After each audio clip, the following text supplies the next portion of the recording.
Opinion: Trump's trade war isn't about policy, it's about power. It was supposed to be a trade deal between the world's most powerful nation and the fourth largest economy by gross domestic product (GDP).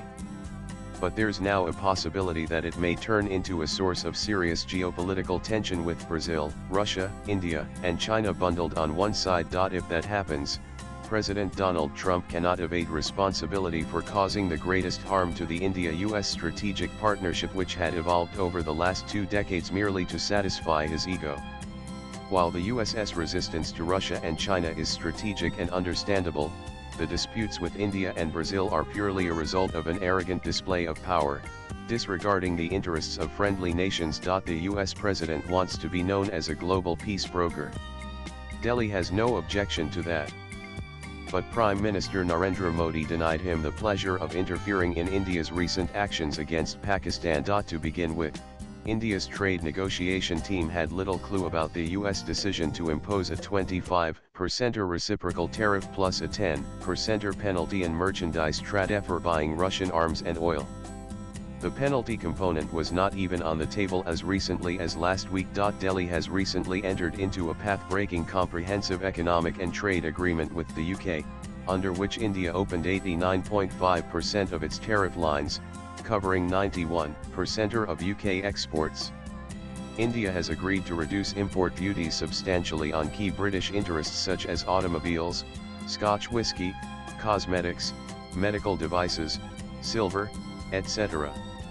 This transition will occur in a phased manner. Delhi had offered a similar, if not better, set of concessions to the USA but refused to open the market to genetically modified GM food, dairy, and a few other agricultural products.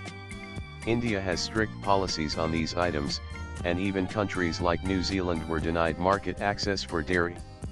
A separate negotiation was underway regarding the reduction of non-tariff barriers and TBs. Indian sources say US trade negotiators were satisfied with India's proposals, and the draft agreement had been awaiting the president's approval for over a week. The general consensus in Delhi was that Trump would eventually seek personal credit for forcing India to open its markets. On July 20, U.S. Commerce Secretary Howard Lutnick told an American TV channel that the August 1 deadline for new tariffs was sacrosanct. If countries failed to reach trade deals by then, the previously announced reciprocal tariffs would take effect, though trade negotiations could still continue. Nothing stops countries from talking to us after August 1, he said. Accordingly, India completed scenario planning as early as last week to prepare for a 25% US tariff until a deal was reached. The 10% penalty was not anticipated. The US accounted for just over 1/5 of India's 371 billion goods exports in 202,425. A 35% tariff will inevitably affect some of that trade. Apparently, Trump is using this as leverage to pressure India. According to some sources, Trump personally requested Prime Minister Narendra Modi to credit him for stopping the India-Pakistan war. An appeal Modi declined. Meanwhile, Modi clarified on the floor of Parliament that US Vice President J.D. Vance had unsuccessfully tried to persuade him to halt Operation Sindoor against Pakistan. The US Vice President tried to contact me 3 or 4 times, but I was in meetings with the armed forces, PM Modi said on July 29. When he returned the call, Vance warned of a big attack from Pakistan, to which Modi responded that any attack on India would be met with a much bigger attack. While the Prime Minister's statement in Parliament effectively ended the debate over US interference in India's response to Pakistan's state-sponsored terrorism, Trump, on the same day, reiterated his role in preventing an India-Pakistan war and hinted at imposing a 25% tariff on India. On Wednesday, the US announced a deal to develop Pakistan's massive oil reserves. It remains unclear what reserves he was referring to.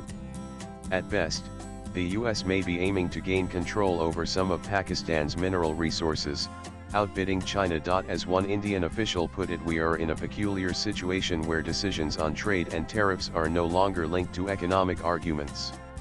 The submission of Japan, South Korea, and the European Union may have bolstered Trump's ego. but given India's historical defiance like the 1998 nuclear tests, it would be unwise to underestimate its nationalist resolve. Delhi has a history of resisting foreign pressure. What works in India's favor is that roughly 45% of its growth is domestically driven. While exports help boost growth figures, India is not as export dependent as, say, Vietnam, which relies heavily on US markets. In his latest outburst, Trump warned that India and Russia would take their dead economies down together. He claimed the US has little business interest in India. We will have to wait and see how American industry, especially giants like Apple, react to such outrageous claims. Swipe left for next video. But one thing is certain, India is in for a few difficult quarters on the export and growth front. A silver lining lies in ongoing litigation in the US challenging the legality of Trump's reciprocal tariffs. The US president invoked an emergency law to take sweeping action, bypassing Congress. Pradeep Ranjan Bose is an independent columnist. Views expressed in the above piece are personal and solely that of the author. They do not necessarily reflect News 18's views. Latest blogs.